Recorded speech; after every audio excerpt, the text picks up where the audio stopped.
ሰላም ጤና ይስጥልኝ። የኤቢሾ ዩቲዩብ ቻናል ተከታታዮች እንዴት አላችሁ? እንዴት ከረማችሁ?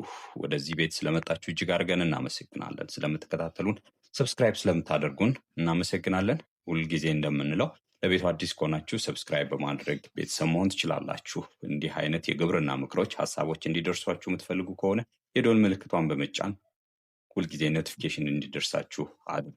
ዛሬ ደግሞ አንድ ሀሳብ ይዤ መጥቻለሁ። ያው እንደተለመደው በግብርና ዙሪያ ነው። በተለይ ደግሞ ካፒታሉ ኖሯችሁ በደንብ ቢዝነሱ ኖሯችሁ ግብርና ላይ ኢንቨስት ማድረግ አስባችሁ አይዲያ ላጣችሁ፣ ሀሳብ ላጣችሁ መፍትሄ ይሆናል ብዬ ይዤላችሁ የመጣሁት 3 ቶፕ አግሪካልቸራል ኢንቨስት ብታደርጉባቸው ያዋጣችኋል ብዬ ያሰብኳቸውን ይዤላችሁ መጥቻለሁ። አብራችሁኝ ቆዩ። የመጀመሪያው እንግዲህ ግሪን ሃውስ ቬጂቴብል ፕሮዳክሽን ነው። በግሪን ሃውስ ውስጥ የቬጂቴብል ፕሮዳክሽንን ብትሰሩ እጅግ በጣም ያዋጣችኋል። ምክንያቱም ቤስት ኳሊቲ ያላቸው ቤተር የሆኑ የተሻሉ ሃይ ይልድ የምታገኙበት ስለሆነ አመቱን ሙሉ ልታመርቱም ስለምትችሉ በዚህ ሲስተም ውስጥ ብትገቡና በተለይ ቃሪያ ማምረት ብትችሉ፣ ቶማቶ ወይም ቲማቲም ማምረት ብትችሉ፣ ስትሮበሪ ወይም እንጆሪ ማምረት ብትችሉ እጅግ በጣም ትርፋማ የምትሆኑበት የቢዝነስ ሀሳብ ነው። ወይም ደግሞ የአግሪካልቸራል ኢንቨስት ብታደርጉበት የሚያዋጣቸው ሀሳብ መሆኑ ልጠቁማቸው እወዳለሁ። ሁለተኛው አግሪካልቸር ፕሮሰሲንግ ነው። አግሪካልቸር ፕሮሰሲንግ እንግዲህ በሮው ከምንሸጥ ወይም እንደው አምርተን ምርቱን ቀጥታ ከምንሸጥ ይልቅ በፕሮሰስ አድርገን መሸጥ ብንችል እጅግ በጣም ቫሊዩ አድ አድርገን ማለት ነው እጅግ በጣም ውጤታማ እንሆናለን። ለምሳሌ ቶማቶ ወይም ቲማቲምን በድልህ መልክ ብንሸጠው እጅግ በጣም ትርፋማ መሆን እንችላለን። ገበያው ላይም ውጤታማ መሆን ስለምንችል ማለት ነው። ሃኒ ፕሮሰስ ማድረግ ብንችል ማርን ማለት ነው።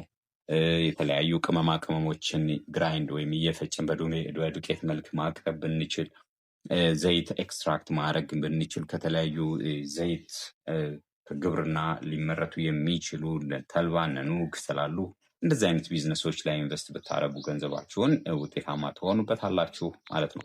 ሶስተኛው ባዮሎጂካል ኢንፑት ወይም የናቹራል ፔስቲሳይድ ሊሆን ይችላል። ኬሚካል አገሪቷን እንዳጥለቀለቀው ይታወቃል። ኬሚካሉ ላይ ኢንቨስት ከምታደርጉ ይልቅ ባዮሎጂካል ኢንፑቶችን ማምጣት ብትችሉ፣ እነዚህ ባዮሎጂካል ኢንፑት እንግዲህ ባዮፈርትራይዘር ብለን የምንላቸው ባዮሎጂካሊ ጥሩ ፈርትራይዘሮች ናቸው።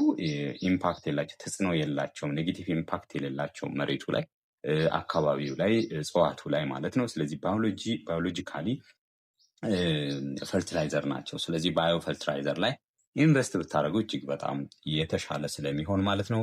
ሌላኛው ባዮ ስቲሙላንት ነው። እዛ ውስጥ እንግዲህ ተክሎችን ሊያነቃቃ የሚችል አስፈላጊውን የሆነ ማዕድን ሊሰጣቸው የሚችል ባዮሎጂካሊ ተጽዕኖ የሌለው እጽዋቱን ምንም አይነት ጉዳት የማያመጣ ባዮ ስቲሙላንትን ማምጣት ብትችሉ፣ በተለይ አገሪቱ ከሀገር ውጭ ያሉትን እያመጣችሁ ኢምፖርት እያደረጋችሁ መስራት ብትችሉ እጅግ በጣም ውጤታማ ትሆኑበታላችሁ። ሌላኛው ባዮ ፔስቲሳይድ ነው። እንግዲህ ኬሚካል ፔስቲሳይድ ነው የተለመደው ብዙ ጊዜ እንደ ሀገር፣ ግን ባዮ ፔስቲሳይድን ኢንቨስት ማድረግ ብትችሉ እዛ ላይም ያልተለመደ ስለሆኑ ብዙ ለምሳሌ የኒም ዘይቶችን ሊሆን ይችላል ብዙ ኤክስትራክት ተደርገው የሚዘጋጁ ባዮ ፔስቲሳይዶች ስላሉ እነሱ ላይ ኢንቨስት ብታደርጉ እጅግ በጣም ውጤታማ ትሆኑበታላችሁ። ገበያ ውስጥ በደንብ አድርጋችሁ ቢዝነስ ልትሰሩበት ስለምትችሉ እነዚህ ነገሮች ላይ መርጣችሁ ኢንቨስት እንድታደርጉ ገንዘባችሁን ያለኝን ሙያዊ ድጋፍ ወይም ደግሞ ሀሳብ እሰጣችኋለሁ።